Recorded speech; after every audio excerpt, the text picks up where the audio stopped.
fresh wake-up fragrance of regular.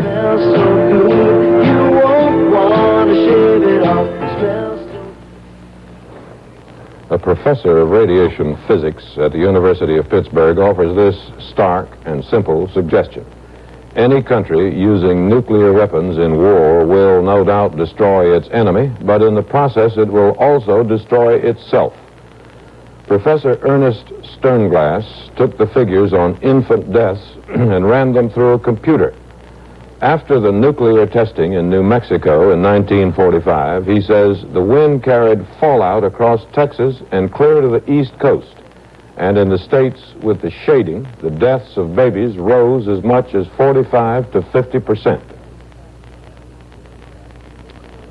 One of the facts of life or death in the nuclear age is the belief that some people would survive a nuclear war no matter how bad that war might be. That belief is being challenged this year by a new theory which says that radiation contained in wartime fallout would cripple the reproductive machinery of the survivors of a nuclear war, that the surviving generation of humans might be the last generation unable to reproduce itself. The theory is based on new assumptions about strontium-90, a substance contained in nuclear fallout. Strontium-90 does cause bone cancer. The new idea is that under wartime conditions, it would kill unborn babies and make it impossible for their parents to have more children. It is further argued that peacetime nuclear testing has already killed thousands of infants. This controversial and frightening concept is the work of a professor of radiation physics named Ernest J. Sternglass, who thought of it while studying the fallout pattern of the first nuclear explosion in 1945.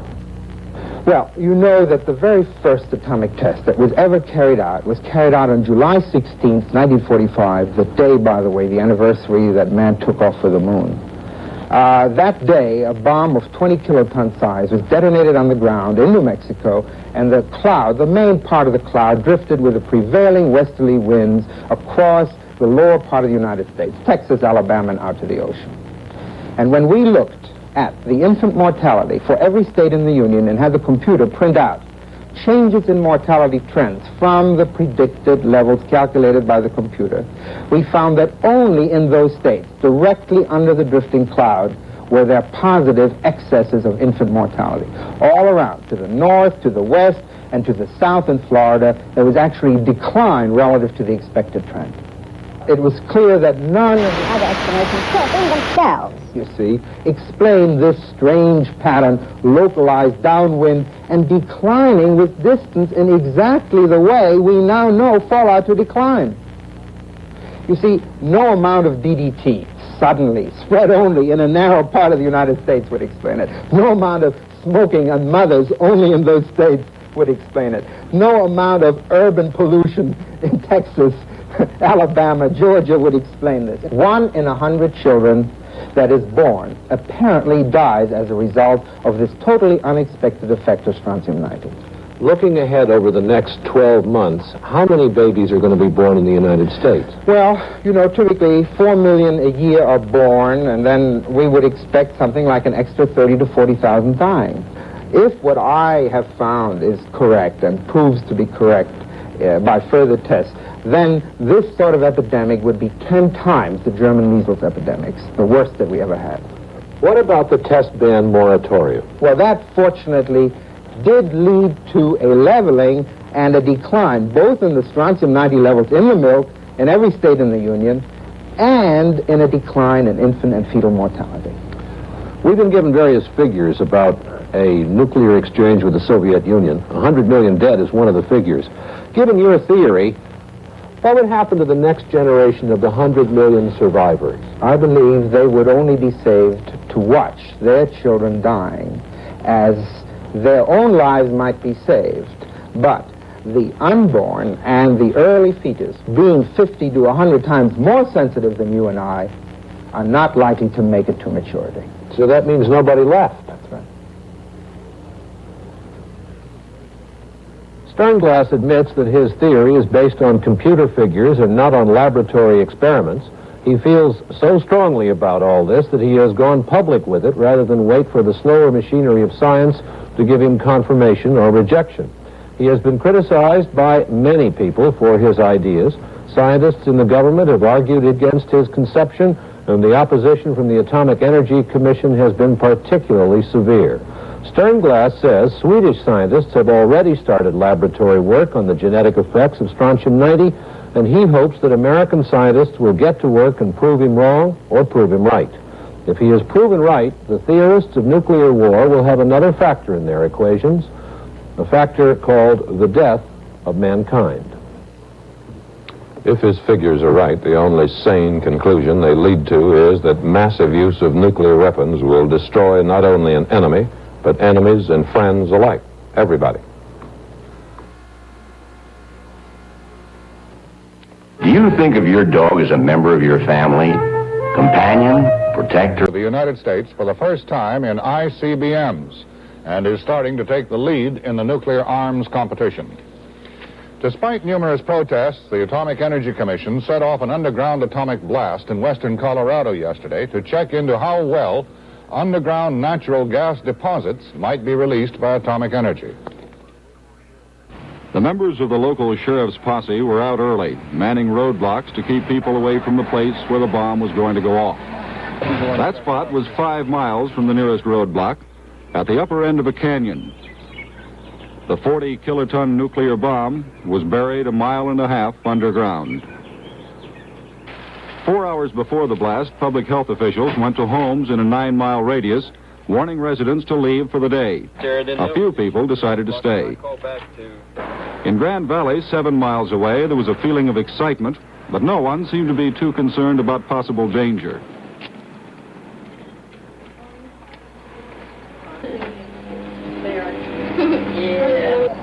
Officials and civic leaders were to watch the blast from an observation tent 6 miles away. Not everyone was happy about Project Rilison. About 100 protesters marched on the observation tent. Among them were people who had long opposed the blast because of the danger of contamination should any radioactive gas escape. Their court protests had failed, but they were still trying to get the blast postponed. They talked with a representative of the Atomic Energy Commission, but to no avail. Everyone got ready, and the countdown began.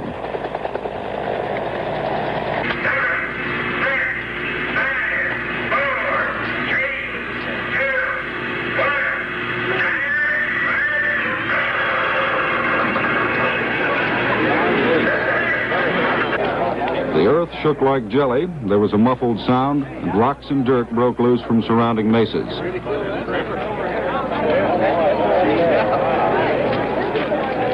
In Grand Valley, a few bricks fell from a few buildings. Within minutes, workers were at the site of the blast checking for radioactivity. They found none. Officials said it had been a success. They gathered around trailers at their control point and drank champagne to celebrate. But it will be 6 months before they learn if they have a pocket of natural gas that isn't radioactive. Don Oliver, NBC News, reporting. Naval Lieutenant Junior Grade Ronald Ramsey was officially set off a hydrogen bomb underground in Nevada today, shaking and rocking everything, including the dice shooters in Las Vegas 100 miles away. No radiation escape, they said. It was an explosion equal in power to about 900,000 tons of TNT. If that much TNT were hauled into Yankee Stadium and piled up all over the playing field, it would fill the stadium up to the level of the 75-cent seats in the highest bleachers. An Air Force general speaking for the Atomic Energy Commission said there was a purpose in all this, but he didn't say what it was. The Atomic Energy Commission will conduct in Nevada. It was the nuclear equivalent of 1 million tons of TNT buried deep underground. 5, 4, 3, 2, 1. 0 time. 100 miles away in Las Vegas, tall buildings like these were rocked by the blast. For this reason, the AEC feels it can't safely use Nevada to test new weapons, possibly 2 or 3 times more powerful than today's blast. So the Atomic Energy Commission plans to move its testing to this island, Amchitka, at the far end of the Aleutian chain of Alaska. Amchitka is a wind-swept piece of rock, 1,400 miles from Anchorage, but only 700 miles from Soviet Russia. Many Alaskans aren't too happy about the proposed Amchitka testing. These conservationists, businessmen, and politicians were flown in by the AEC in an effort to gain support for the project. Amchitka is 45 miles long and 4 miles wide. During World War II, it was the home for 50,000 troops guarding the Aleutians against attack by the Japanese. Rotting barracks buildings dot the southern part of the island. Now the AEC has more than 700 men preparing for the first underground test next month. It will be as powerful as the one today in Nevada. If it's successful, there will be even bigger ones. The AEC won't say how big the blasts are going to be here or what type of nuclear weapons are involved, but it is widely assumed that they will be testing the Safeguard anti-ballistic missile system. Alaskans are mostly concerned that underground testing could touch off earthquakes. This is an earthquake zone.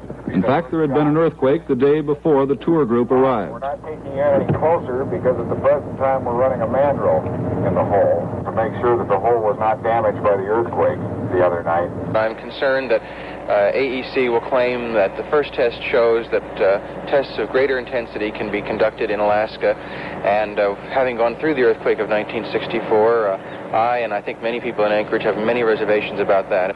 Is there no possibility that the shock wave triggered by your blast might set off an earthquake which would be larger than the blast itself? We cannot say with absolute assurance that there is no such possibility. We have not observed any such phenomena in all of the shots that we have fired in the past. And we do not, it is also not observed in natural earthquakes. There is little wildlife on the island, but conservationists are concerned about damage to the nesting places of the American bald eagle and about death to hundreds of sea otters who live offshore. The AEC is transplanting some of the sea otters to other islands, just in case. The government says a nuclear accident would pose no threat to any populated area, and that all risks on the island are acceptable. The people of Alaska still aren't so sure about that. Don Oliver, NBC News, reporting.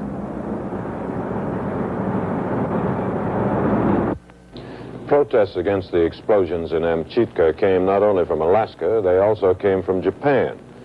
The U.S. will ban all shipping from the explosion area for... Last fall, the Atomic Energy Commission set off a nuclear explosion 8,000 feet underground near Grand Junction, Colorado. The purpose was to trap a pocket of natural gas. Engineers are now drilling in the blast area to see what happened. The Atomic Energy Commission hopes the nuclear blast produced an underground cavern of natural gas that can be marketed commercially. But some people around here are afraid of what might happen to their valley when the gas is released from the cavern. They filed suit to keep the cavern from being opened, and they lost. A judge said their fears that the health and safety of people and animals would be threatened by radioactive contamination just weren't justified. He allowed the drilling to begin, with the understanding that the AEC would keep everyone informed about its progress. It will be another month before the drill reaches the cavern, 8,000 feet down, but so far the monitoring devices haven't recorded any unusual radioactivity at any level. While drilling goes on, the AEC is conducting a public relations campaign. Area representatives are allowed to tour the site, then they are told radiation is nothing to worry about. Our calculations, predictions, if you will, indicate that if there were some loss of control for a period of time at any of these points, there is just no way that an individual in the population could be exposed to more than a very small fraction of the permissible limits set by the FRC for exposure to the two isotopes that you've heard so much about, tritium and krypton. The AEC says it can control any situation which might develop when the gas begins coming out of this chimney in late June. But some people in Colorado still aren't convinced. Don Oliver, NBC News, reporting. Neil Armstrong, the first man to walk on the moon, will be desk-bound from now on. Officials said today he is dropping out of the astronaut program to become head of the space agency's aeronautics program. So much, it's the feeling right from the heart as to how the country feels about the future, about the administration, about how the affairs of the country are going. Communist China has exploded 10 nuclear bombs. Within the next month or so, the Chinese are expected to launch their first intercontinental ballistic missile, theoretically capable of carrying nuclear explosives thousands of miles. The Defense Department today released motion pictures of several Chinese nuclear tests. The Pentagon would not say how it got the film. Until today, it had been classified and shown only to select congressional committees. It was made in China as an internal propaganda film. What observers regard as most disturbing about the film is that while it clearly demonstrates the awesome power of the bomb, the Chinese are saying they can survive a nuclear war. The verbatim translation was added by the U.S. government. Our nation's first nuclear bomb containing thermal materials explodes successfully.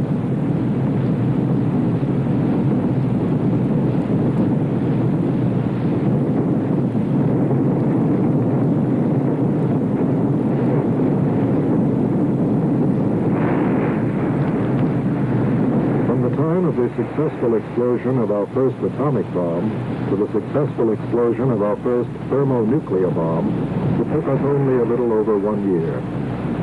Such great leap forward progress proves that the Chinese people, equipped with Mao Zedong's thought, dare to take a road never before taken by their predecessors. The results of the third nuclear test again prove that the power of our nuclear weapon is tremendous. Nonetheless, it also again proves that with adequate protection, complete defense against nuclear weapons is possible.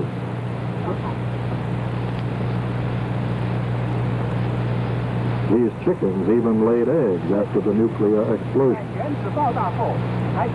Khrushchev and his revisionists recklessly said that the atomic bomb would destroy all mankind. This is nothing but a devilish lie. They just want to bully the revolutionary people with their nuclear bomb. At any time or under any circumstance, China will never use the nuclear weapon first. All the other countries with nuclear weapons also said they will not be the first to use them. Good night for NBC News.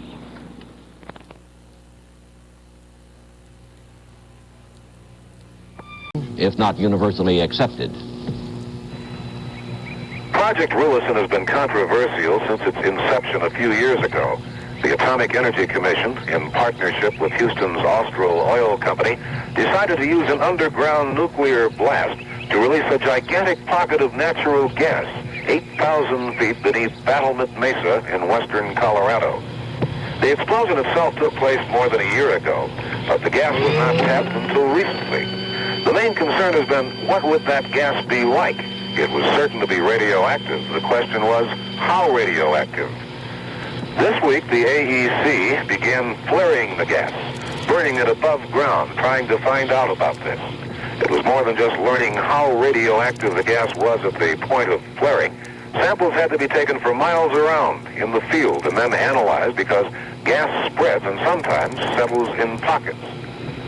The preliminary verdict was that the gas was safe, that its radioactivity would have to increase 400 times or more before it could approach a level that would be dangerous to anyone. Skeptics and environmentalists say they are not surprised that the AEC has a tendency to sound optimistic and minimize the dangers in all of its projects. Still, the AEC admits it will be another year before the gas can be approved for commercial use. Fred Briggs, NBC News at Project Rulison in Colorado. The big four powers meet again on Friday to talk about Berlin, and the Soviet Union is expected to present in detail what it thinks the future of that city. They're called tests. Tests of what is not explained. Their purpose, if they have any, is not explained. There's been a frequent leakage of radioactive material. In this month's Atlantic magazine, there is a discussion of this. Here now is a report from Frank Bergholzer from the western areas closest to these tests and leaks. Everybody knows what happens to you if an atomic bomb falls on your head. Nobody knows yet for sure what happens to you if a little atomic fallout drops into your life. They've made a lot of fallout here at the Nevada test site since they began testing nuclear weapons 20 years ago this month. Even now, there's an occasional accident, and the people who live around here worry about it. Elmer Jackson of Kanab, Utah, is one man who has no doubt whatever about the dangers that come from the Nevada test site. Mr. Jackson, you had a terrifying experience right here. Well, this morning that this one was fired, it was like a huge earthquake. It shook our homes in Kanab, and I'd been on my way out. I saw a cloud on the horizon out there.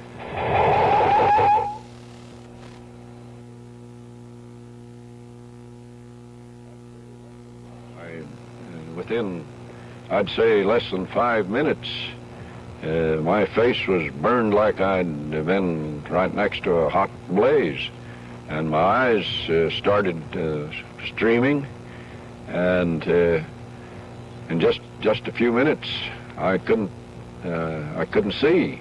That was Elmer Jackson. His vision is impaired. He requires massive vitamin supplements, and more recently underwent surgery and cobalt treatment for a cancerous thyroid. Several of his friends have died of leukemia or cancer, and he has become a bitter enemy of the AEC. This fallout is causing the death and injury of not only hundreds of people, but thousands of people, especially here in Nevada and Utah. The other side to Elmer Jackson's story is that every case of death and injury that could possibly be attributed to atomic testing has been investigated, and there's no way to prove such attribution conclusively in even one case. The AEC, consequently, has been saying blandly for 20 years that the testing is harmless, nothing for anyone to even worry about. And the more they've said it, the less people have believed it. This credibility gap has become a threat to the test program.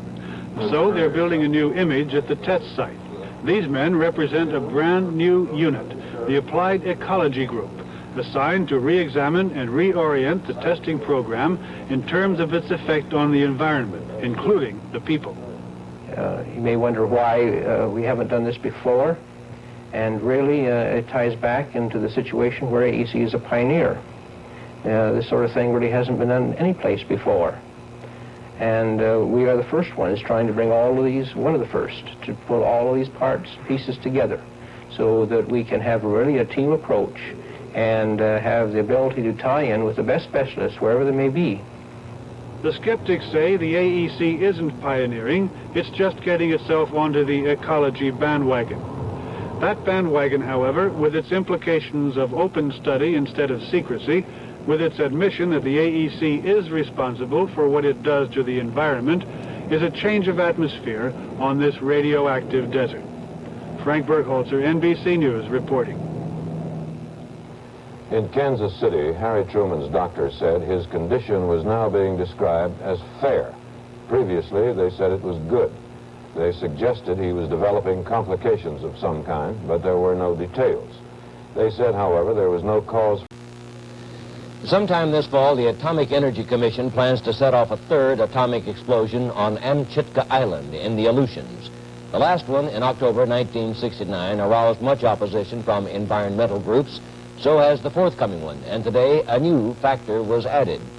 The Army disclosed that back in 1947 it dumped almost 1,000 tons of World War I mustard gas in the ocean 276 miles northwest of Amchitka. Senator Gravel is concerned that the new explosion might break open those gas containers, and he wants an objective scientific examination of the possibility. It was a year and a half ago that the Atomic Energy Commission set off a nuclear bomb underground on this island. It was a small bomb, about 1 megaton, and it did very little damage to the land or animals here. Now the AEC is planning another underground test for Amchitka this fall. It will be 5 times larger than the last one. The big bomb they're going to test out here is believed to be a super new warhead for the Spartan anti-ballistic missile. That will be one of the prime weapons in the United States ABM system. The AEC says there is just nowhere else they can go to test a weapon that big. Atomic scientists say there is little to fear from the coming test, but the people who live nearby on other islands don't buy that. They are afraid of destruction and death.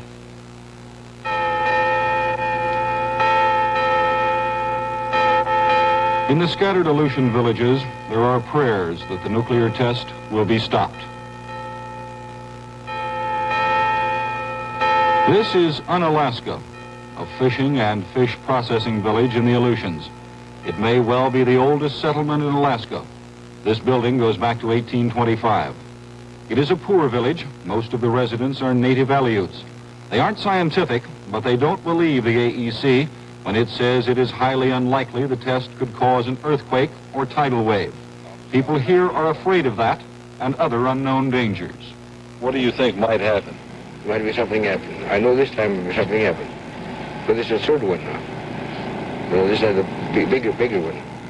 I'm frightened. I left when they blasted the bomb off last October, and I'll be leaving this October when they blast the next one off. Where do you go? Anchorage. Far enough, I think. They've tested enough of these things already, and we're living right on a fault up here. There's a distinct possibility that it will create an earthquake. We have anywhere from 10 to 15 a year, so there's no reason to believe that this one wouldn't set off a bigger one. Most people here are looking out for their own interests in opposing the nuclear test, but some are against it on broad philosophical grounds. It is, in my opinion, a further step in the arms race. It would certainly be profitable at this point, with the salt talks in progress, to demonstrate by an act of self-abnegation, if you wish, that we are interested not in war but in peace. If we wish to live on this planet, we are going to have to do that. And make an overt act by canceling this test. Yes, indeed. Today in Anchorage, Alaska, the Atomic Energy Commission held a hearing on the proposed shot. It has never said what the purpose of the explosion is, but a mathematician and a critic of the test said it is well known that it is intended to test a warhead for the Spartan anti-ballistic missile. And he added there is no compelling necessity for such a test, considering the dangers it poses for the environment. David? A lot of the Indian lands in the Southwest are dry, even when the weather is normal. On some, there is so little. Not long ago, the Congress passed a law which said that the proposed underground nuclear test underneath Amchitka Island in the Aleutians, called Operation Canakin, could not be carried out unless President Nixon himself ordered it. And today, he did. Japan and Canada have protested plans for the big explosion, and Canada today officially expressed a deep sense of disquiet. No date has been set for the explosion, which is also opposed by environmental groups. Here's a report. Environmentalists in this country and Canada and Japan have said they're afraid the Amchitka bomb will trigger a giant earthquake and tidal wave in the North Pacific. Scientists are divided on what will happen. The AEC says the test is necessary even with minimal risk. Environmental damage has been exhaustively considered, and overriding requirements of national security have of necessity taken precedence. In the light of experience of literally hundreds of detonations, there has been no evidence whatsoever that there would be an aftershock larger than the detonation. This is not to say that such a thing cannot happen. It's that the known facts suggest that the probability of this happening is exceedingly small. What we're doing is we're taking a revolver, we're filling up about 4 chambers and leaving 2 chambers empty, and we pull the trigger. We pulled it once with Milrow and nothing happened. If we pull it now and we're lucky and nothing happens, how fortunate. The whole thesis of my point is not that something will happen. It's the risk we take. Why take these silly risks that there's no reason to? Whether the Amchitka blast actually takes place is now in the hands of the courts. The AEC says if there is no injunction or restraining order, it will go ahead with Canacan. but there are now 2 cases before the courts to prevent the AEC from doing so. Robert Gorelski, NBC News at the Atomic Energy Commission in Washington. Democratic National Chairman Lawrence O'Brien has held a meeting with black politicians from around the country who asked him to make all the committees and the staff of the National Democratic Party 20% black. But first, Amchitka. The Supreme Court agreed to hear arguments against the nuclear test in an unusual Saturday session tomorrow morning, just hours before it is scheduled to go off. That's at 5 tomorrow afternoon Eastern Time. The court decided today to consider whether the test should be postponed, while arguments against it are made. So the court's ruling tomorrow will not deal with substantive arguments, only legal ones. In the meantime, there were more protests. A group of distinguished scientists complained. 34 senators want the test stopped.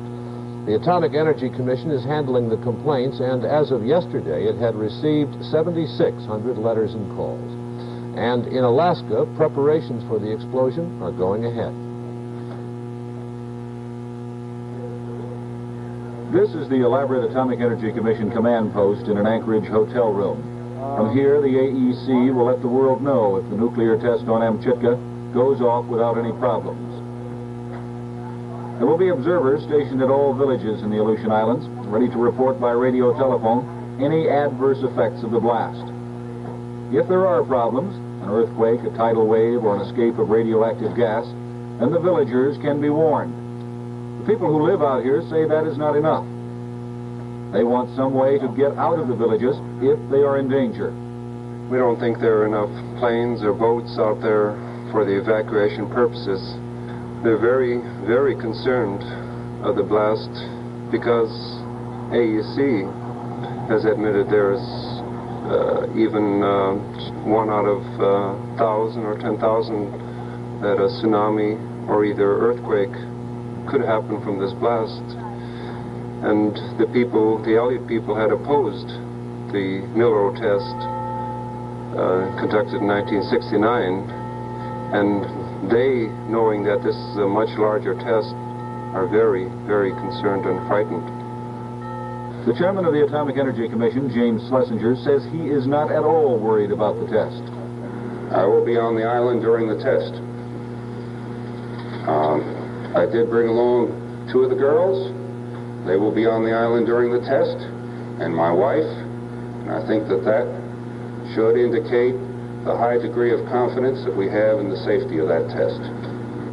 Schlesinger, his family, several congressmen, and half a dozen reporters will be with technicians at the control point 23 miles from ground zero when the blast with a force of 5 million tons of TNT is set off. Back here in the AEC's Anchorage Control Center, there's been communication with Amchitka Island all day. It is now said that technically everything is going according to plan on the island. It is also said that the weather is satisfactory for nuclear test. So unless the U.S. Supreme Court intervenes, it now appears that more than 2 years of public hearings, of legislative hearings, of protest demonstrations against the test have not succeeded.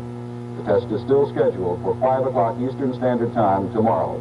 The largest underground nuclear test ever conducted by the United States, 6,000 feet down on Amchitka Island. This is Don Oliver, NBC News, at the AEC control point in Anchorage. In Vancouver, they've been running this television commercial for more than a month.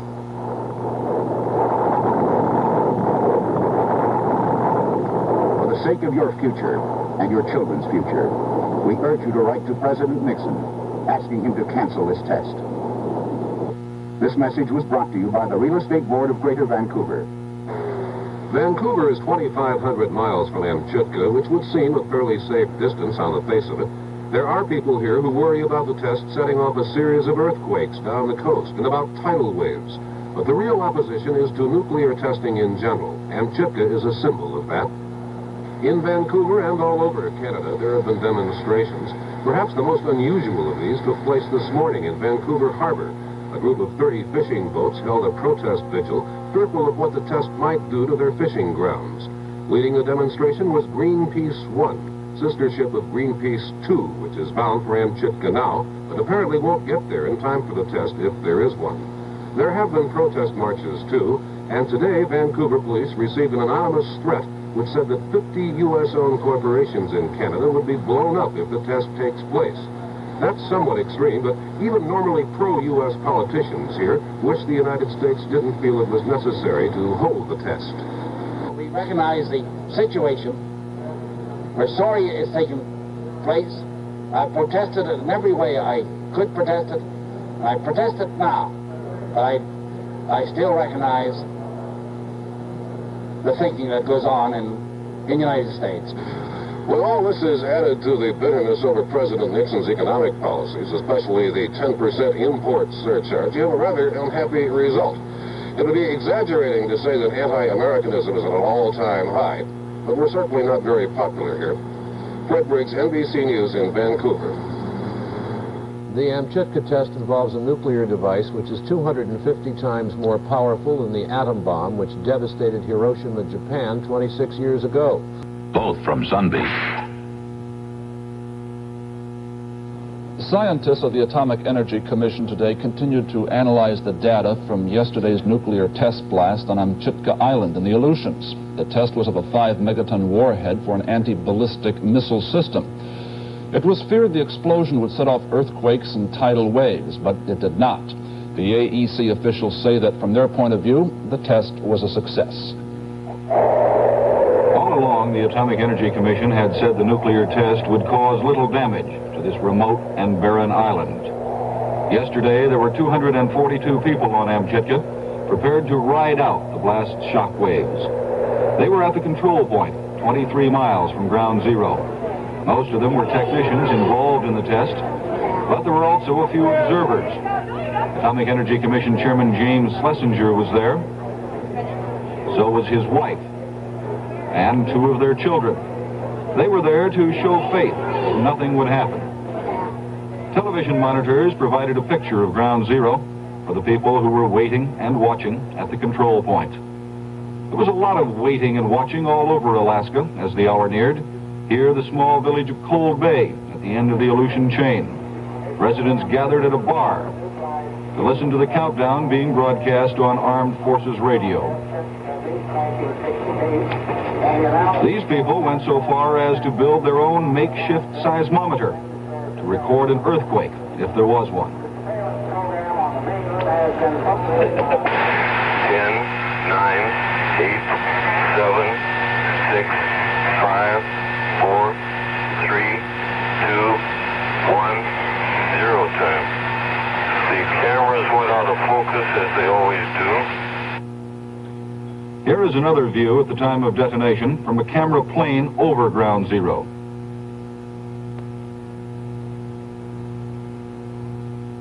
The rocking motion has begun here.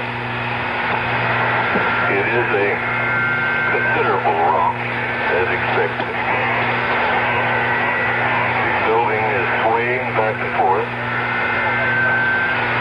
The further camera is now focused on ground zero. It shows some haze, probably from water thrown up from the very marshy soil there.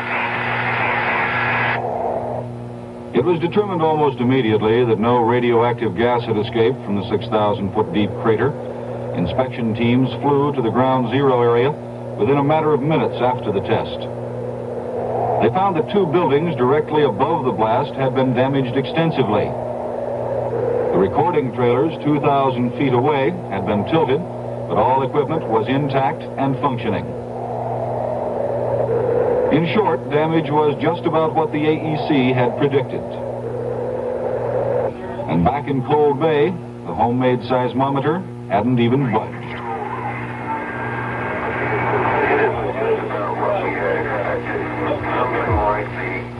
Alaska is getting back to normal now. The people who said the test was going to be safe are now saying they were vindicated. The people who said it was going to cause a disaster aren't saying much of anything. And the AEC is saying that if this test was successful in all respects, Amchitka Island will never have to be used again to blow off a nuclear bomb. Don Oliver, NBC News in Anchorage, Alaska. The Russians rolled their missiles and other weapons across Red Square in Moscow. Gained 47 cents in heavy trading. On the American exchange, an average share gained 18 cents in active trading. Last November 6th, the United States set off an enormous nuclear device underneath Amchitka Island in the Aleutians, the biggest such explosion ever detonated by this country. There was much concern then for the ecology of the island, some fear of earthquakes or tidal waves. Well, earthquakes and tidal waves didn't happen, but to check on the state of things at Amchitka itself, we sent Jack Perkins up there to have a look. This is ground zero. 5 megaton nuclear warhead exploded 6,000 feet beneath this point. And this is what is to be seen. The debris, the wreckage of the buildings and equipment that was left.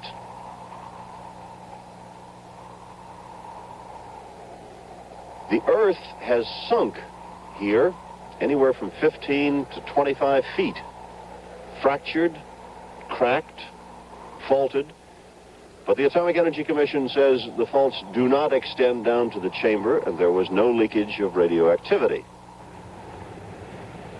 At the edge of the island, you can find places where cliffs have crumbled to the sea, the earth has slid, rocks have fallen. In sum, Dr. Merritt, there was great concern in the United States that vast environmental damage might be done by this test. Now, you have come and looked at what was done. How do you characterize the amount of damage? I characterize the amount of damage as being minor compared to the worries that people had had. The bald eagle seems unaffected by it all. But at sea, along here, there used to be hundreds of sea otters. Now, few are seen. The Alaska State Fish and Game Department believes 1,000 or maybe 1,100 sea otters were killed by the explosion. Just from a number standpoint, to kill 1,000 otter to some people may, seem like a tremendous number. It is, well, a fair amount, but when you consider the total population and Amchitka, it's a temporary thing. The AEC has no plans for any more tests on Amchitka, so when the AEC is gone, it will be, once again, a place terribly remote, isolated, and virtually abandoned by men. Jack Perkins, NBC News, Amchitka. Good night for NBC News. This year... The Atomic Energy Commission today set off a powerful nuclear explosion 1 mile beneath the Rocky Mountains in Colorado. The explosion was part of a continuing experiment aimed at freeing vast quantities of natural gas trapped in pockets under the ground. A small band of protesters was on hand to protest. Fred Briggs covered the story. They came to protest one of the biggest underground nuclear blasts in the country's history, Project Rio Blanco, an effort to liberate underground natural gas by way of a 90-kiloton nuclear explosion. That's 4.5 times bigger than the bomb that destroyed Hiroshima, although the Atomic Energy Commission hates the word bomb for this sort of thing almost as much as it hates any reference to Hiroshima. This is the wellhead. The explosion would occur more than a mile underground. It was touched off by radio signal from a control area on a faraway mesa, very far away. The control point and the observation post was located here, about 12 miles from ground zero. More than 400 people from the area, the press, and some dignitaries showed up to watch this morning's activities, but as it turned out, there was very little to watch. 6, 5, 4, 3, 2, 1. There was no bang, of course, nor was there even a whimper. Just an unfilmable sense of the ground moving for a second or two, like standing on the corner when a truck goes by. In the distance, one could see some clouds of dust rising from the rock slides touched off near ground zero. In fact, the road leading to the site was closed in 2 places for a while. Some houses near the site were reinforced in case the shockwave caused damage, but there was incredibly almost no damage. The nearest town, Meeker, expected the worst, but again, little damage beyond a few rattling window panes. In the months to come, scientists will learn just... Good evening, and welcome back. On September 26, the Chinese tested a nuclear bomb, and now, 9 days later, the radioactive fallout has drifted around the world to the east coast of the United States. And today there were measurable amounts of it in Pennsylvania, New Jersey, Connecticut, and South Carolina. It is said not to be dangerous, but it is there. Residents were warned to wash fresh fruits and vegetables before eating them. Apparently, it showed up in these places and not others because of the weather patterns, including rain. Here's Ford Rowan. The radiation was first detected at the Peach Bottom nuclear power plant near the Pennsylvania-Maryland border. Measuring devices showed unusual levels of radiation. The fallout from the Chinese nuclear test fell onto the ground during heavy rain in several eastern states last week. It landed on crops and grass. Because cows eat the grass, Pennsylvania health officials began testing their milk for radioactivity. The Pennsylvania officials alerted the public and warned them to wash fruits and vegetables before eating them. Federal energy officials said the Pennsylvania officials had overreacted. We don't believe, and I think the EPA agrees with this, although obviously their data is still being collected at this point in time, that there is any real danger. The levels are very low, less than 1%, we believe, of the levels at which the EPA guidelines would say precautionary measures should be taken. And those measures would be to, as the Pennsylvania group has said, to wash off your leafy vegetables and such things. The greatest danger, officials said, is from iodine-131, which gets onto the ground and into cows and into milk. Officials say the radioactivity was low, and iodine-131 decays and vanishes in a matter of days, so there's no risk to public health. But they still plan to continue testing for fallout contamination. Ford Rowan, NBC News, Washington. Only one bomb was tested in China, and it was a relatively small one. But the drift of radioactivity raises again the question of whether any country could make a massive nuclear attack on any other country without at the same time or a few days later destroying itself. John? Monsanto Chemicals said today it will stop making PCB, polychlorinated biphenyl, in a year and stop selling PCB when the inventories are used up. PCB is resistant to biodegradation and therefore is a possible dangerous pollutant. In another pollutant... 20 years ago, the Atomic Energy Commission was setting off nuclear bombs in the Nevada desert. It still is, incidentally. But in those days, the Army wanted to see how soon after a blast its men could be sent in, and some went into the explosion area within hours. It is not yet clear what effects this has had on them in later years, but in our segment 3 this evening, John Hart reports on a government program to find as many of them as possible and to see how they are. In 1957, the Atomic Energy Commission set off 25 atom bombs in the Nevada desert. It was a fearful time for this country, the middle of the Cold War and early in the nuclear arms race. In at least 5 of the tests in 1957, the Army sent troops into the blast area within hours of the explosion. The idea was to persuade soldiers that survival was possible on an atomic battlefield. One of those soldiers in Nevada 20 years ago was Donald Coe. And they told me that it was an experiment it would never forget. Experience would never forget. Coe is 45, the father of 7, and now, 20 years after the tests, discovers he has leukemia. There is no medical proof at this time that the bomb tests 20 years ago induced Coe's leukemia now. The measured radiation in Nevada was low, well within today's safety standards. But Coe is convinced of a connection, and so is his congressman. They were playing with something, with a dangerous toy. They didn't know what it would do. Congressman Carter and Coe asked the Veterans Administration to give Coe disability benefits. The VA investigation concluded the radiation he'd received was harmless, and his leukemia symptoms showed up long after he'd left the Army. The VA said no benefits.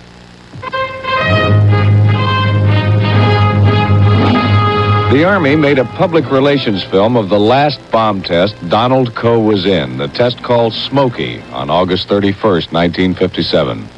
Some 2,200 men were assigned to the Smoky test.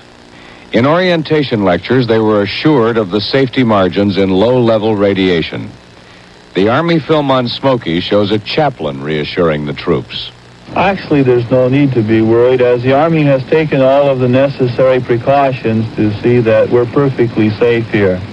First of all, one sees a very, very bright light, followed by a shock wave, and then you hear the sound of the blast, and then it seems as though there's a minor earthquake. And then you look up and you see the fireball as it ascends up into the heavens. It's a wonderful sight to behold. Smoky was 44 kilotons, or 3 times bigger than Hiroshima. Most of the troops were about 4,500 yards from ground zero. The Army says helicopters took troops into the blast area an hour and a half after Smoky went off. Is the ground hot? Yeah. Is there dust in the air? Yeah. At Georgia Tech, Professor Carl Morgan remembers being disturbed by the Army's participation in the 1957 tests. At the time, Dr. Morgan, a radiation health specialist, worked for the Atomic Energy Commission. Well, I guess all of us have mixed feelings. I knew that we needed information, but I had sort of a sinking feeling from inside when I realized what they were doing, going in so soon after some of these tests. Still, the radiation measured at Smoky was low, what the VA calls diagnostic levels, like a chest X-ray. Of the 2,235 troops there, 6 are known to have later developed leukemia. The question Smoky raises is, are there long-term effects from low radiation? At the Center for Disease Control in Atlanta, a study of the Smoky experience is being conducted by Dr. Glenn Caldwell, who says 6 cases do not prove a connection, but they do make him suspicious. This, on a statistical basis, is at the upper edge of what one would expect to be a normal chance occurrence on a sampling error. The trouble is, the Army's records on Smoky are so incomplete that Dr. Caldwell has been able to locate only a fifth of the men who were there. The question is, how many of the 4/5 remaining have developed leukemia, if any? But because there are 6, Caldwell and the Pentagon are looking for the other men from Smoky. All indications are that we have enough aberrance from what we would expect that we've got to investigate it, and we've got to do it in a full-scale manner. Meantime, Donald Coe's case remains unsettled. Actually, I was a change of a lifetime, me getting to see one. If I had to do over, I wouldn't go under no circumstances. If you or anyone you know, now alive or dead, were at the Smoky test on August 31st, 1957 in Nevada, you would greatly help the investigation of low-level radiation by sending name and serial number to Dr. Glenn Caldwell at the Center for Disease Control in Atlanta. John Hart, NBC News, Washington.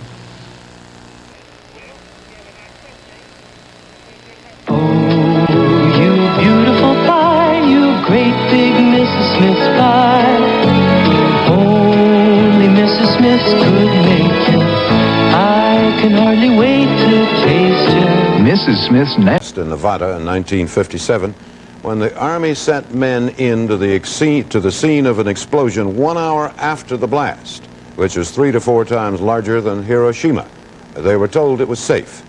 We reported then 6 of these men had developed leukemia, and now 2 more cases have been found.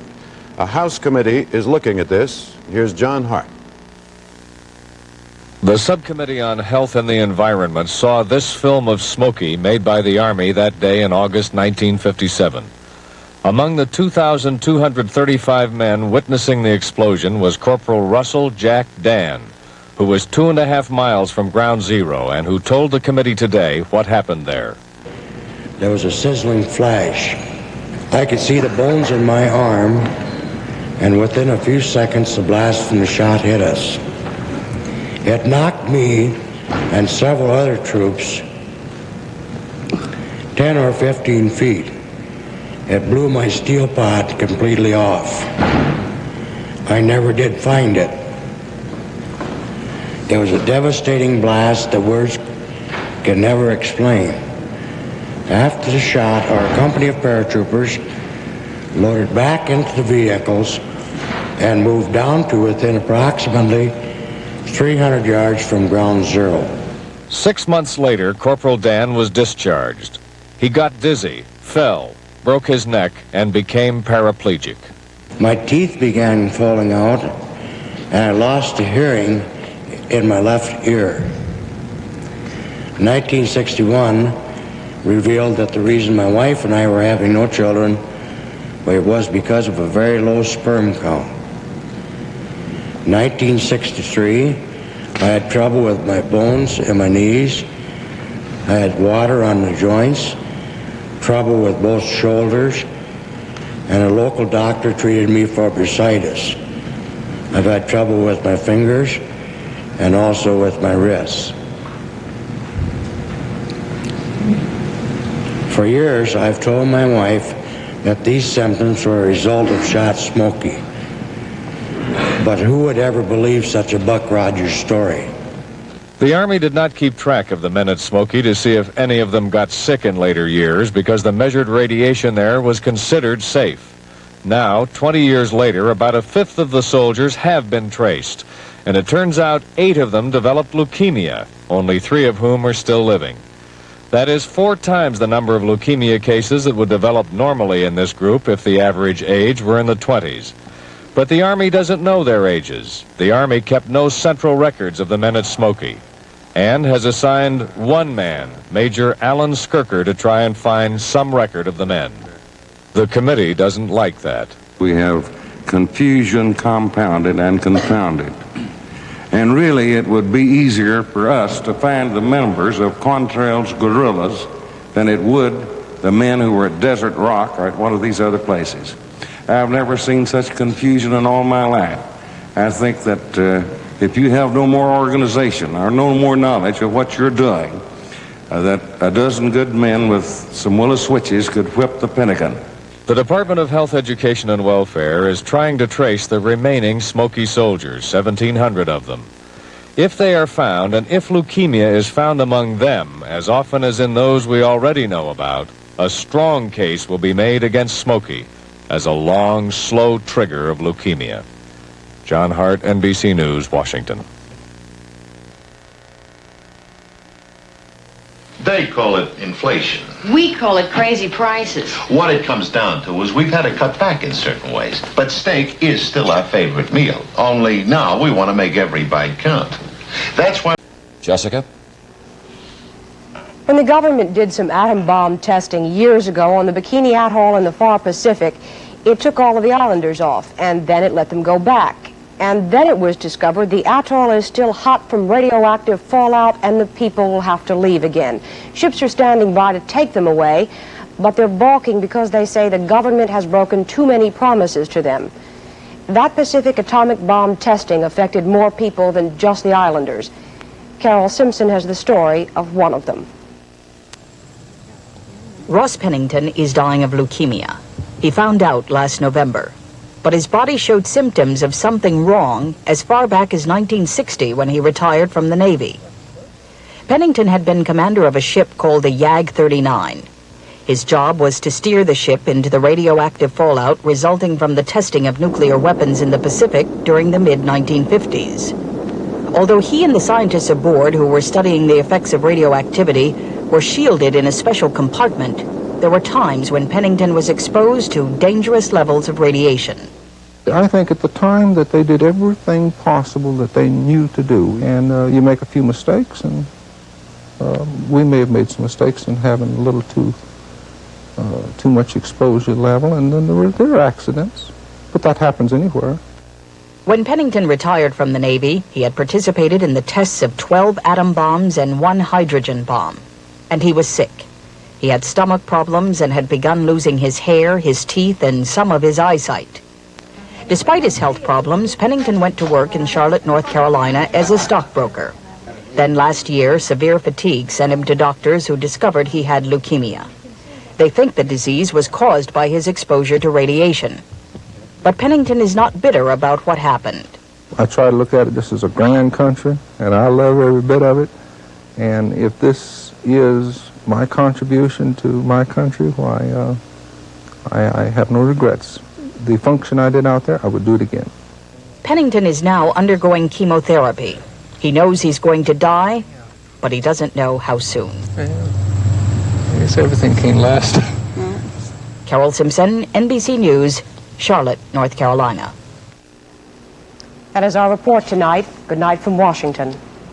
And for all of us, your mouth feels minty fresh, cleaner. Use Complete every day. New Minty Fresh Complete gives plaque the brush off.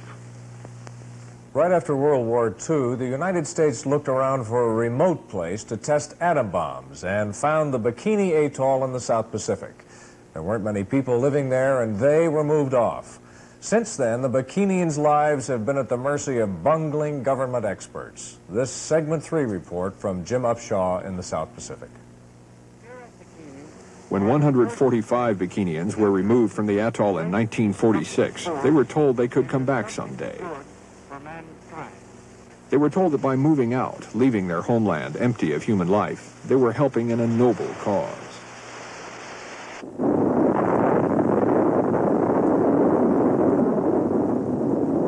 "23 times in the 40s and 50s, Bikini was hit by nuclear explosions.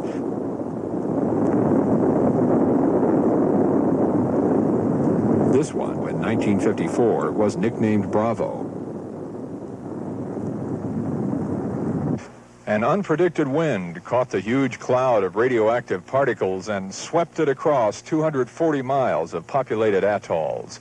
Bikini Island took a heavy dose of radiation, so did others.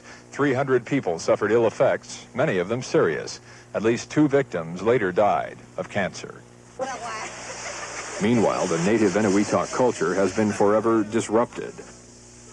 The people forced to live away from their homes.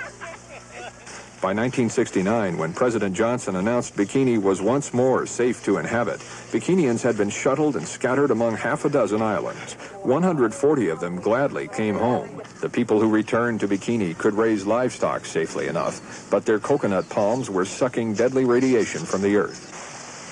This year, Bikini was declared unsafe again. Officials told them Bikini might really be safe for good in 30 to 50 years. A government scientist conceded Bikini's days as a homeland may have come to an end. Well, I don't like the word never because I don't think anything is never, but sure, it's possible that in the foreseeable future we will not find a solution to the Bikini situation. No one could have forced them to leave, but they need U.S. food shipments, U.S. protection now that their old self-sufficient life is over. So they cooperated. And so the people abandoned it. Kili Island, where the Bikinians were taken this time, is a beautiful spot, lush with coconuts and breadfruit. The new arrivals, including a baby girl born on Bikini the day the evacuation ships arrived, streamed into the village on Kili, long inhabited by Bikinians who never went home when nuclear testing ended. There was warmth in the greetings, but beneath it, worry. Worry about what will happen in fall and winter when the surf rises, when ships cannot get supplies to shore, when there can be no fishing because Kili has no calm lagoon. This island cannot support everyone for long. The U.S. government knows this and says it will find the Bikinians a permanent home. Some of them still believe in Washington. We give our land as to sacrifice for the U.S. government. A sacrifice? Yes. And we believe that they would sacrifice, like as we did for them. Others doubt that their lives will be deep-rooted and stable ever again. Repeatedly, they have been exposed to atomic radiation, an invisible curse no one completely understands. Repeatedly, they have been tossed about, far from their homeland, banished by a bomb and its terrible legacy. The Bikinians are persistently gentle and friendly, but they cannot forget. So when the U.S. High Commissioner for the Trust Territory of the Pacific Islands toured the village on Kili, they treated him like a king, but behind him, In a language he does not speak, they sang a private hymn. I am longing for my island. The people of Bikini love their island. Few of them seem to believe they might never be allowed to return to it. But perhaps they should believe, this time. Jim Upshaw, NBC News on Kili, with the people of Bikini. All microwave ovens were meant to cook one food at a time. Evidence that fallout from atomic explosions in Nevada could have been linked to leukemia deaths in Utah. That report is in today's Washington Post, which used the Freedom of Information Act to help it obtain the 13-year-old study of the leukemia link. We have details from Ford Rowan. The explosions in the 1950s and early 60s kicked up radioactive clouds of dust. Winds scattered the fallout for hundreds of miles. Some of it landed here in St. George and other small towns of western Utah. A Public Health Service study in 1965 discovered a higher than expected number of cases of leukemia among residents here. The numbers were small, the study was not conclusive, and it was ignored and forgotten. But its author, Edward Weiss, said the possibility that fallout was harming human health should have been the subject of further studies. There is the very reasonable possibility that we or the feds or the state people did not look long and hard enough for it. But as the question is, given the doses that were estimated, or even lower doses, could you expect to find it in 10 years, 15 years, 20 years, or might you have to wait for 25 or 30 years? In this film back in the 50s, federal authorities told residents near the test site there was little to worry about. There is no danger. Now, for the people who lived through these tests, the controversy over whether the fallout has caused cancer is hotter than ever. Ford Rowan, NBC News, Washington. A congressional committee was told today that something must be done about asbestos in school classrooms. Witnesses said children in rooms sprayed with asbestos run a higher risk of cancer than do children in classrooms where there's no asbestos. Chris Wallace covered the hearing. A recent national survey of schools found asbestos had been used in 1 out of every 6. In some of those schools, the asbestos exposure was 100 times that normally found in the air. Today, members of a House subcommittee called this a serious health hazard, exposing millions of children to a greater risk of cancer and other diseases. And Congressman Miller of California said the federal government has ignored the problem. Although OSHA has established a safe workplace standard for asbestos, the most alarming fact is that that industrial standard which we have established for workers does not apply to non-industrial sites such as schools. Several scientists told the committee that there's a special need to protect children, noting that asbestos-related diseases often take a long time to show up. If you're talking about exposing a 50-year-old, I'm concerned. But if you're talking about exposing a 5-year-old in a disease that exhibits a 15 to 30-year latency period, then I'm really concerned. The Environmental Defense Fund is so concerned that it has sued the federal government to identify schools with sprayed asbestos and to require manufacturers to pay for any repairs needed to make the material safe. But a panel of industry spokesmen denied responsibility, saying the asbestos level in schools is not high enough to create a health hazard. Committee members plan to introduce legislation to get the federal government involved. And one of the first questions will be, who pays for the repairs? Estimates are that making the schools safe in New York City alone would cost $48 million. Chris Wallace, NBC News, the capital. In most parts of the country today, the weather was a pain. Cold or wet or both, snow and sleet. And tonight's segment 3, Betty Collins' report card for Sesame Street. Good evening. In Salt Lake City, 2 committees of Congress are looking into charges that the U.S. government lied to local residents about the dangers of radioactive fallout in the 50s and the 60s. In those years, atomic explosives were set off in the air, and people nearby were told there was no danger when in fact there was. The governor of Utah testified today that parts of his state got 40 to 500 times as much radioactivity as 3 Mile Island. There, pregnant women and young children were told to get out, whereas in Utah, in those years, they were told not to worry about it. Sandy Gilmore in Salt Lake City. These are long-range solutions. Senator Edward Kennedy opened the hearing saying people who prided themselves on their patriotism were deceived by their own government. Residents of southern Utah told the committee of the high rate of cancer in their communities since the atomic testing began. I've had a total of 10 people in my immediate family who have died from leukemia or cancer. You were conned. They knew, and they did not tell us. Mr. Sanders. Ranchers testified they had lost thousands of sheep in Utah to radioactive fallout, but they charged the Atomic Energy Commission refused to admit it. He said, Jack, the easiest thing we could do would be to pay for these sheep. But if we paid for them, every woman that got pregnant and every woman that didn't would sue us. Senator Kennedy quoted a secret AEC commission meeting from 1955. People have got to learn to live with the facts of life. And part of the facts of life are fallout. Commissioner Murray, we must not let anything interfere with this series of tests. Nothing. Another secret government memo from 1953 said, quote, there are so many unknowns, no one can really say what the effects of this radiation are. And yet the open-air atomic testing continued 10 more years. At a time when all Americans have a certain skepticism and cynicism about the functions of government, I think if there ever was a classic example of why that's been so is the testing experience for the people of this region.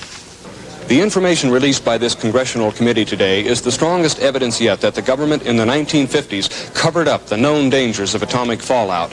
The testimony and the documents released by the committee show a government in the Cold War atomic era indifferent to the lives and health of Americans in the fallout path of atomic bombs. This is Sandy Gilmore, NBC News in Salt Lake City. There were howls of protest from consumers in Pennsylvania. A joint congressional committee is hearing testimony about the nuclear tests held in Nevada back in the 50s and the 60s, and about what people who lived near them were told then about the tests and their dangers. The committee was in Salt Lake City last week, and today it was in Las Vegas. Sandy Gilmore covered the session. Martin Bardoli was born and raised on a small ranch in Nevada, 75 miles north of the atomic test site. He died in 1956 at age 7. His death certificate says Martin died of leukemia, and Martin's mother believes it was caused by atomic fallout. Today, she told her story to a congressional committee. We raised our beef, our cows, drank our own milk, made our own butter, raised our chickens. At no time while I lived there did the AEC or anyone else come and test our water, our food, or anything else. And all this time, we were feeding this to our children. And I believe that we were just feeding our children and family poison from these bombs. After her son's death, Mrs. Laird protested the fallout to the Atomic Energy Commission. The AEC chairman himself wrote her a letter, quoting former President Harry Truman. But the dangers that might occur from the fallout in our tests involve a small sacrifice when compared to the infinitely greater evil of the use of nuclear bombs in war. Congressmen criticized early atomic energy officials for being cavalier about fallout dangers, but the current nuclear test director reminded congressmen of the mood of the early 50s.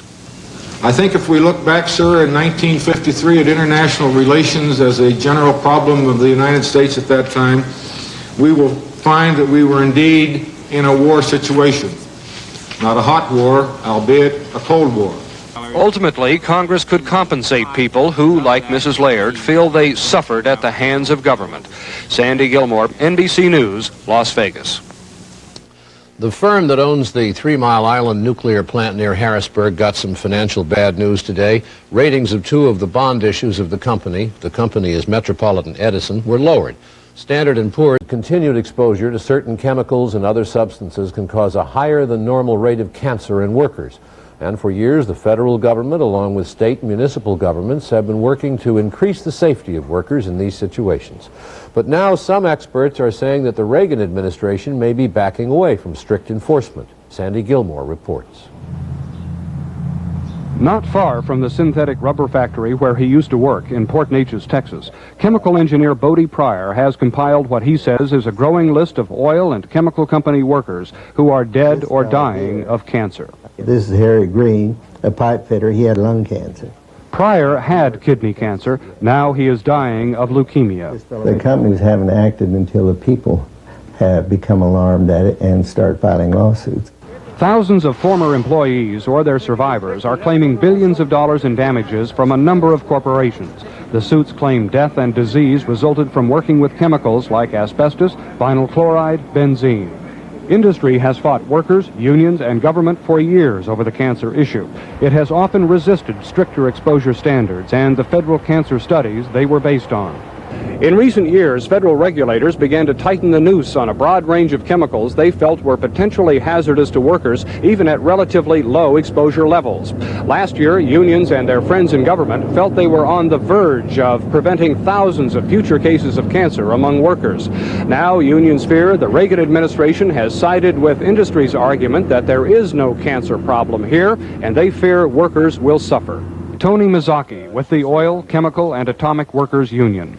The federal role in health and safety is being downgraded so severely that the impact on the American people is going to be appreciable. Dr. Anthony Robbins was director of the National Institute of Occupational Safety and Health, NIOSH, a federal agency whose research is the basis for regulating chemicals. Last year, for example, NIOSH found preliminary indications of brain tumor deaths at Dow Chemical, Union Carbide, Texaco, Gulf, and Mobil along the Texas Gulf Coast. The companies strongly disputed the findings. Now the Reagan administration has cut the NIOSH proposed budget, canceled training programs, and ordered NIOSH headquarters out of the Washington area. Sources say some NIOSH cancer findings are being suppressed, and Dr. Robbins has been fired. I see the new administration as trying to kill the messenger. They don't want the bad news that workplaces are hazardous and that workers need to be protected. The Center for Disease Control says it will continue the cancer research, though on a smaller budget. Last year, the Carter administration published its comprehensive policy on identifying and regulating potential cancer-causing chemicals. Industry especially opposes the weight the policy gives to animal studies in predicting whether humans will get cancer. Unions believe the alternative to animal studies is waiting to see who dies of cancer. The administration has cut OSHA's proposed budget, cut back federal inspections of industry, withdrawn proposed rules on hazardous chemical labeling, begun reviewing established exposure standards, and tried to side with industry in two recent Supreme Court cases on lead and cotton dust. The Chemical Manufacturers Association says it welcomes the turn away from what a spokesman calls the activist regulation of the past. What we're pleased to see is an emphasis on good science, because good science makes good regulation and good economics. I would say that there's a lot more dedication to getting to the real truth of the matter and regulating better. Assistant Labor Secretary Octor says workers will be protected under this administration. The prime responsibility of this agency is the protection of the employees of America. That's what it was created to do. That's the mandate from Congress. That's what we shall do. If we can do it at the lowest cost to business, that's what we would like to do. It takes 20 to 30 years or more to develop cancer from low levels of chemical exposure. As the administration fulfills its promise to industry to lower the cost of expensive regulations, it will be at least the year 2000 before workers know whether they paid for that administration promise with their lives. Sandy Gilmore, NBC News, Houston.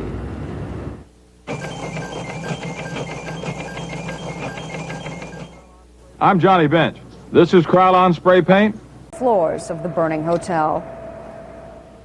A former Army medic broke 25 years of silence today.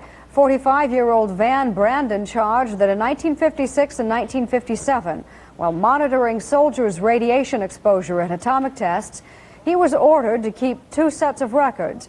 One set showing that no one received dangerous levels of exposure, the other top secret set showing the actual levels of exposure to soldiers at the Yucca Flats, Nevada test site. Brandon spoke with NBC News today in Sacramento, California. 25 years? Well, in 1961, when I was discharged from the service, I was debriefed by G2, which is the Army Military Intelligence Unit. And at that time, I had to sign a statement to the effect that if I ever told anyone what I'm disclosing today, I could and would probably be tried for treason against the United States under the National Securities Act. This is one of the reasons that I've kept quiet. I don't want to go to jail. But there comes a time, it came in my life just within the last few months, that you've just got to speak out and take your consequences. Brandon said he hopes his statement will help soldiers who were exposed to radiation collect medical benefits. Brandon himself is suffering from degenerative spine disease, and 2 of his 7 children were born mentally retarded. 2 others have developed arthritis, and a granddaughter needed a blood transfusion at birth. A new report by the National Academy of Sciences says that while members of minority groups often require more health care than whites, they often get less. And the medical care given to blacks and other minorities is often of lower quality. While the report does not fix the blame, it does say that there is strong evidence that racial bias plays a role.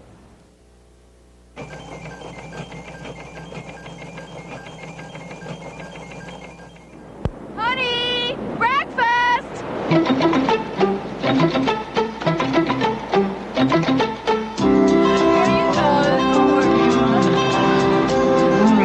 Great coffee. Yeah, it's Maxwell House Master Blend. Oh, isn't that supposed to save us money? Mm-hmm. It only tastes expensive. Master Blend, a special blend of 100% coffee we make a special way so you can save money. Probably continue to drop, although not as fast as they have in the last month or two. But the price could be down another 2 or 3 cents by summer. Mike Jensen, NBC News, New York. The government today denied charges that the Army falsified the records of thousands of soldiers who were exposed to atomic radiation during the 1950s. And it said that the man who made those charges had behavior problems. Steve Delaney reports. By G2, which is... Last weekend, former Army medic Van Brandon charged that he was ordered to keep falsified records for a secret Army medical unit which monitored the exposure of soldiers to radiation during nuclear weapons tests in the 1950s. He also said radiation made him ill and caused 2 of his children to be born retarded. The Defense Nuclear Agency spent a week checking into Brandon's charges and today issued a statement saying they are without basis in fact. Lieutenant Colonel Dale Keller ran the investigation. We have determined that there was no such unit that Mr. Brandon claims he was assigned to, having ever existed. Secondly, that Mr. Brandon was never assigned either temporarily or on a permanent basis to the Nevada test site. And third, that his duties while he was in the Army never required him to maintain any radiation exposure records of the atmospheric nuclear testing period. Brandon has been appearing on talk shows on the West Coast repeating his charges. Today, reporters asked him about the official repudiation of his story. They have perpetuated a cover-up since the beginning of the nuclear testing program that they were responsible for injuries to people. And if they made that admission, you know, it would break the people's trust. Somebody is not telling the truth. Either the military is hoodwinking the country, as Brandon charges, or Brandon, who left the service because of what are called character and behavioral disorders, is using his imagination. Steve Delaney, NBC News, The Pentagon. A week anniversary of the nuclear attack on Hiroshima, the United States exploded an atomic bomb underground in Nevada. It was the 11th announced test this year. It's the only time in 2 years that reporters were permitted to watch one. And Roy Neal has the story. The Nevada test site is pockmarked with pits formed in the aftermath of hundreds of previous nuclear blasts. Today, as usual, the Energy Department used television cameras to watch the detonation.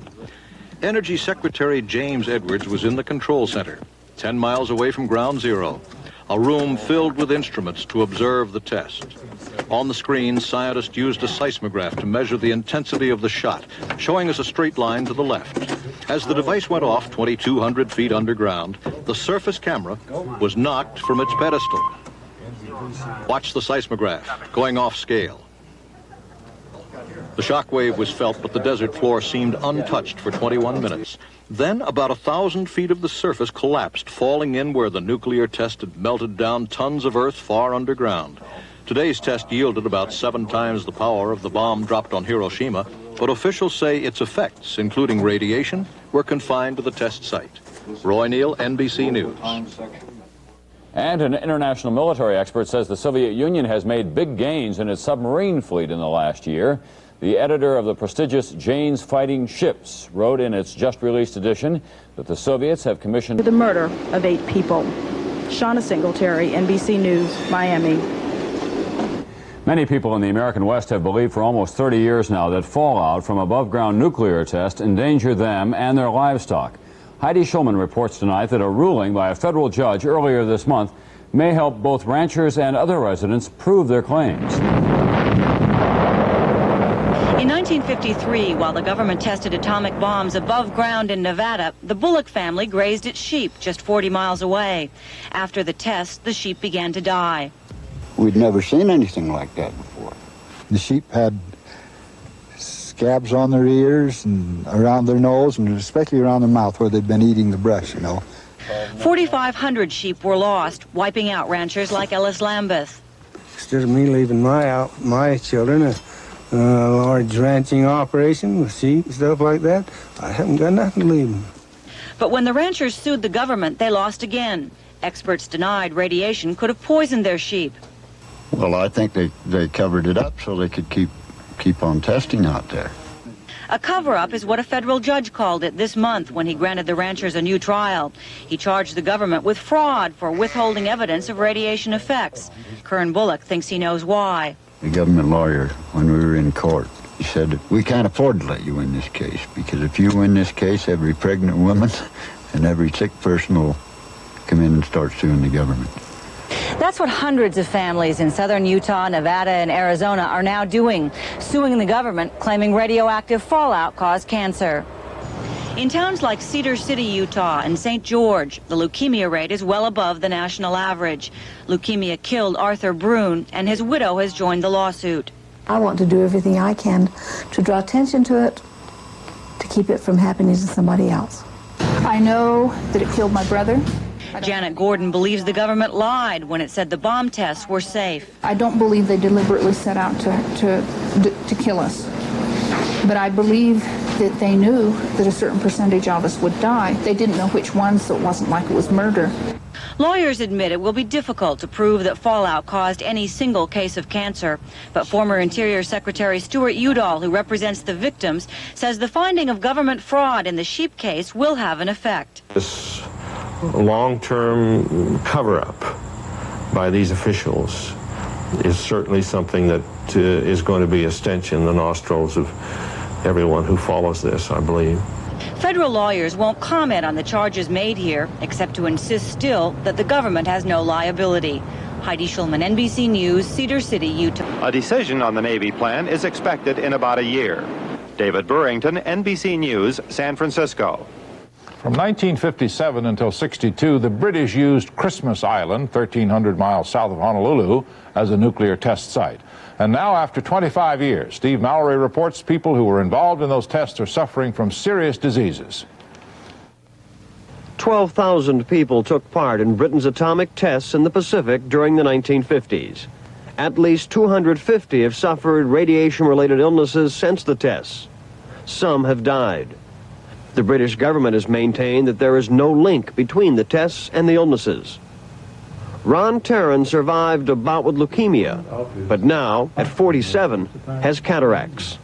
Terran is one of those who took part in the Pacific tests. Do you think there's a direct relationship between what happened to you physically regarding your leukemia and your cataracts and the tests on Christmas Island? Yes, I do, definitely. Former warrant officer Tom Armstrong is trying to help organize veterans of the atom tests. As soon as the blast occurred, we were told to face the mushroom. The fireball was the most frightening thing I've ever seen in my life. The heat from that, and then the blast which actually followed that, it knocks you straight on your back. The government, you think, scientists are a bit surprised by how powerful the blast was? I'm convinced that they were shocked themselves to see how big it was, and they didn't realize what to expect. At the time, the tests were viewed lightly, seemingly little concern for potential danger. A coral atoll in the Pacific is a long way from Britain. But if you can't spend Christmas at home, what better place to spend it than Christmas Island? Most of us treated it as a sort of Boy Scout outing. You know, so there was tannoy music playing and packed lunches, and it was a lovely sunny day, and we all just sat there waiting for the big firework to go off. Britain's Ministry of Defense has maintained over the years that adequate safety precautions were taken. But finally, under public pressure, the British government has agreed to conduct preliminary studies of those involved in the tests. Steve Mallory, NBC News, London. That's Nightly News for Thursday. I'm Roger Mudd in Washington. And I'm Tom Brokaw in New York. Good night for all of us at NBC News. Lauren, the spirit of the West that's everywhere today. In Salt Lake City today, a federal judge was asked to award millions of dollars to people who say that they're victims of nuclear tests conducted 31 years ago. The request was the heart of a closing argument in a trial that has been underway now for 3 months. More on the trial and the people who brought the suit tonight from Heidi Schulman. Jackie Saunders has cancer, and like 23 other cancer victims and families suing the government, she believes it was caused by radiation exposure she received growing up in St. George, Utah in the 50s. Then open-air atomic tests in Nevada sent fallout east to small towns in southern Utah and northern Arizona, where doctors now say cancer rates are unusually high. Other plaintiffs, Jeffrey Bradshaw, Hodgkin's disease; Lisa Pechtold's family, she died of a brain tumor; and Elizabeth Wright, whose father died of leukemia. You're looking at people who weren't exposed once to low-level radiation. You're looking at people who've been exposed now for 31 years to high doses of low-level radiation. In court today, a lawyer for the victims called it the greatest civilian tragedy brought on by the government since the Civil War. They charged federal officials knew the danger and failed to protect them. They knew well ahead of time that these people would be the ones subjected to fallout. Government lawyers claimed radiation doses from fallout were too low to cause cancer. Even if they had caused cancer, they say, the government isn't liable because the decision to test was made at the highest levels for national security reasons. Those arguments have left victims bitter. Something happened to me when I sat in the courtroom with my mother for 2 days. And I'm angry now. I'm really, really angry that they have fought so long and so hard. It may be weeks or months before Judge Bruce Jenkins decides whether the government was negligent. His ruling will set a precedent not only in the cases heard at this trial, but for claims filed by nearly 1,200 other cancer victims and their families. Heidi Schulman, NBC News, Salt Lake City. The United States government was negligent, and it will have to pay millions for exposing people in the American West to dangerous atomic bomb radiation. That landmark ruling was handed down today by a federal judge in Utah. The case involves Nevada, Arizona, and Utah cancer victims who were downwind of atomic bomb testing back in the 50s and early 60s.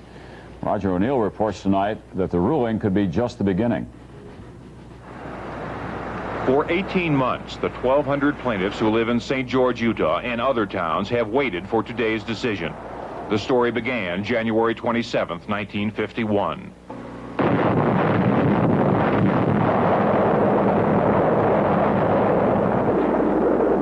The first open-air atomic bomb exploded on the Nevada testing grounds. For the next 11 years, the bombs were detonated. The Atomic Energy Commission even gave them names: Nancy, Simon, Badger, Harry. I remember playing under the trees as the dust would fall on me, or writing my name in the car, thinking it was great fun, not to know what was going to happen to me later. During the testing program, the government took elaborate steps, some call it propaganda now, to assure the people of southern Utah, Arizona, and Nevada that living downwind from the shots was safe. Radioactive fallout beyond several miles from the test site has not been known to be serious. But federal Judge Bruce Jenkins ruled today the government failed to adequately warn the plaintiffs of known or foreseeable long-range biological consequences. In towns across southern Utah that were exposed to the fallout, St. George, Washington, Cedar City, the incidence of cancer have been exceedingly high. The government has always argued the fallout was not in high enough dosages to cause cancer. But in 10 of the 24 representative cases of cancer argued in the lawsuit, the court said the fallout was responsible for causing leukemia, breast cancer, and thyroid cancer. Judge Jenkins said there was not enough medical evidence to blame the government for other types of cancer. Irma Thomas has skin cancer. She is glad someone has finally agreed the government lied to the people. It hasn't been right. It's been very wrong that they did to us. Government attorneys have refused to comment on today's court decision. While there is some satisfaction here about the court decision, there is very little joy. The people say they have suffered too much, too long for that. Roger O'Neill, NBC News, St. George, Utah. When Martin, soon it will be a little cheaper to reach out and touch someone. The FCC has... At the White House. During the 1950s, the United States conducted numerous tests of nuclear weapons in the atmosphere. That was 3 decades ago, but now an alarming number of veterans of those tests are finding they have cancer. A major government study came out today, but as Robert Hager reports now, the study raises more questions than it answers. 200,000 U.S. veterans were involved in A-bomb and H-bomb tests in the 1950s. Today, many, like Gene Kerbo, feel they're paying for it. Downwind of Bikini Island one day, Kerbo got a big dose of radioactive fallout. Now he has a mild form of leukemia and serious heart disease. But to date, the government has denied Kerbo's argument that his problems or problems of most other ailing veterans are related to the tests. And today, a major National Academy of Sciences survey of 46,000 veterans of atomic tests appeared to support the government position. The Science Academy's Seymour Jablon. The central findings of the study were that there was no consistent increase in mortality from any form of cancer in the participants of the 6 series that we studied. That was the overall finding, but there were exceptions. Veterans of a single Nevada test called Smoky are dying of leukemia at a rate 2.5 times higher than normal. Researchers don't know why. And veterans of one series of tests in the Pacific, called Red Wing, have a death rate from prostate cancer at a rate twice as high as normal. Researchers don't know why. Veteran Gene Kerbo and some of his ailing colleagues dispute the report's main finding of no excess cancers overall. I'm not mad at the government. I'm really not mad at the government. You know, I want justice. I want justice out of this thing, and that's something we have not received in 30 years. At stake are millions of dollars in compensation the veterans claim they're owed. But so far, the government has paid off only 78 veterans. Robert Hager, NBC News, Washington. 2 of the 5 surviving Frustacy septuplets took a turn for the worse last night. The infant. Now a nuclear controversy of another kind, this one in Massachusetts. It began with the revelation by the Boston Globe that in the years following World War II, some mentally retarded teenagers were given radioactive food as part of an experiment without their family's knowledge. NBC's Fred Briggs reports. This is the Fernald State School where in the late 1940s and early 50s, dozens of mentally retarded boys were fed radioactive food. It was a research project funded by the Quaker Oats Company and what was then called the Atomic Energy Commission. The research teams from Harvard and MIT used radioactive milk on cereal to study the digestive process. An old boy got more than 1 dose, 10 millirems of radiation. MIT's Dr. Konstantin Maletskos was on the original research team. 10 millirem is an extremely low value for any kind of a radioactive tracer experiment. The dosages, however, are not the key issue now. More important, did the boys' parents know their sons were being given radiation? The head of the research team assured the school that there were absolutely no grounds for caution. And then the superintendent sent out letters to parents and guardians asking their permission to use the children. At least one letter in 1949 told parents their son was to receive a special diet that would show how the body absorbs various cereals, iron, and vitamins. No mention at all of radiation. Was that intentional? Given that they created a consent form and didn't use that term, I have to believe that was a deliberate act. And unethical. MIT says it doubts researchers tried to conceal this. And you have to remember 50 years ago, a little bit of radiation exposure did not have the fear associated with it that it does today. The Fernald School is searching old files, trying to find out who was in the study. After that, it's trying to find out what their health status has been for the last 40 years. Until the names are known, those who attended the school in the late 40s and early 50s and their families will have to wonder if they were part of the radiation experiments. Fred Briggs, NBC News, Waltham, Massachusetts. And now to the cost of this kind of testing. U.S. Energy Secretary Hazel O'Leary said today that anyone subjected to Cold War radiation testing should be compensated by the federal government. An Energy Department hotline for such people set up just last week has already received hundreds of telephone calls. Other news now. Secretary of State Warren Christopher today named Brian Williams. Good evening. It was a different time in this country when, at the height of the Cold War, the government carried out radiation testing on its own citizens and servicemen. Now the Clinton administration is stepping up the investigation into the testing and any damage it might have caused. On Monday, officials from 4 different government agencies have been told to gather at the White House to decide how to find and perhaps repay those who played a role in the Cold War, some without knowing it. NBC's Ed Rabel reports. Each of the agencies being summoned to the White House was involved in human radiation testing. The Department of Energy, whose predecessor, the Atomic Energy Commission, conducted or sponsored much of the research. But the Department of Defense, Veterans Affairs, even the National Aeronautics and Space Administration are linked to the experiments. The administration wants to know the full extent of the testing and details of possible ethics violations. It wants to know more about this experiment revealed just today, in which 23 pregnant women were injected 7 times each with radioactive iron in the 1950s. And why youngsters at the Fernald State School for Mentally Retarded Boys had radioactive milk on their cereal daily, apparently without their knowledge. One of those boys, a 52-year-old man now, is angry about not being informed. It just brings out, and it just, just a horrible thing.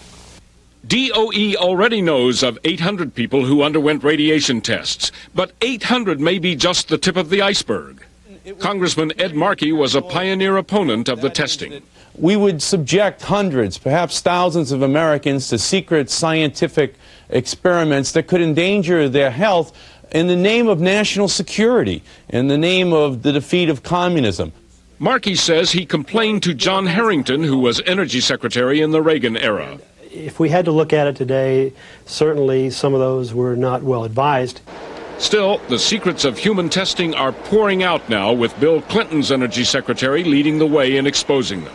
Hazel O'Leary has even talked about government compensation to victims. I'm very open to seeing that the wrongs are righted.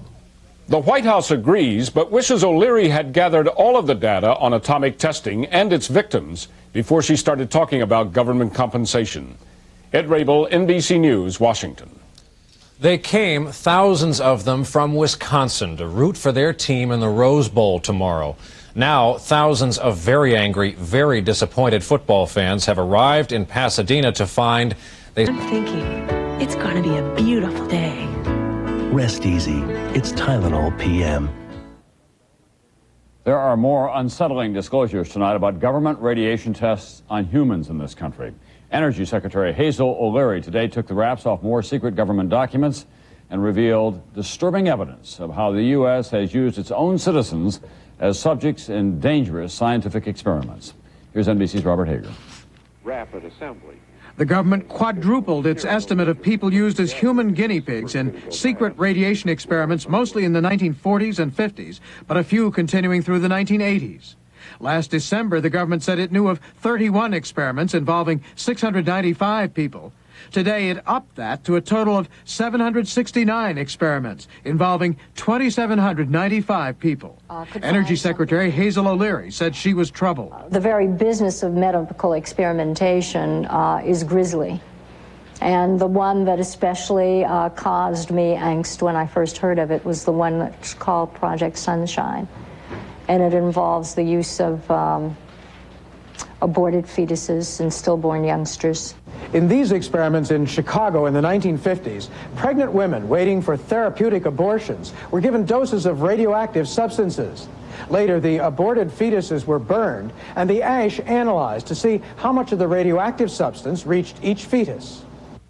In a 1957 letter, Atomic Energy Commissioner William Libby described the experiments candidly as a dirty business and complained that we had a terrible time pushing through those 300 bodies.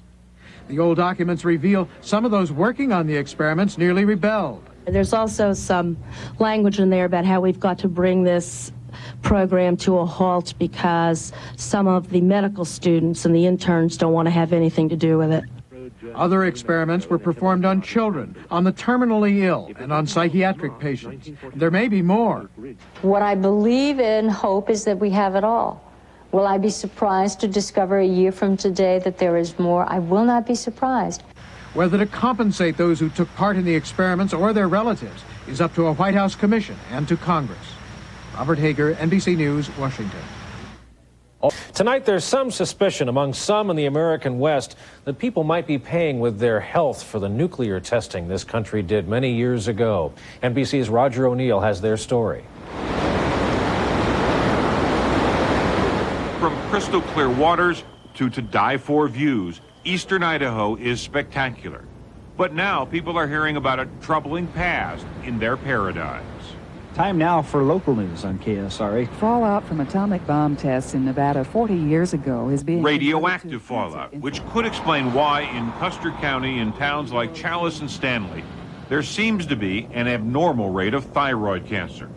Sandra Cahill's had thyroid problems. In the United States, we were all exposed. I think somebody should have told us or looked into what could happen to people. With little publicity, a new federal study shows where most of the fallout from the nuclear test program of the 1950s concentrated. What's most troubling to a lot of people in eastern Idaho is it looks like their government has known for years that where they live was one of the hottest spots in the country. But no one from the Department of Energy, the National Cancer Institute, or the Public Health Service bothered to tell them. Myra Strickler grew up in Chalice and has had her thyroid removed. I hadn't really thought about it before finding out the fallout came here, and that's a big possibility. It's why I got a thyroid disease. Fallout drifted across the country, but winds blew 10 to 20 times more of it to these few counties in Idaho and Montana.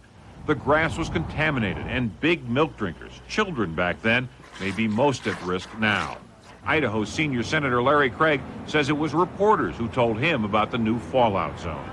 I think you can expect some very open public hearings on this issue, because where we ought to be... Craig was speaking to a conference on Idaho's nuclear future, but his constituents in Custer County were more worried about their nuclear past.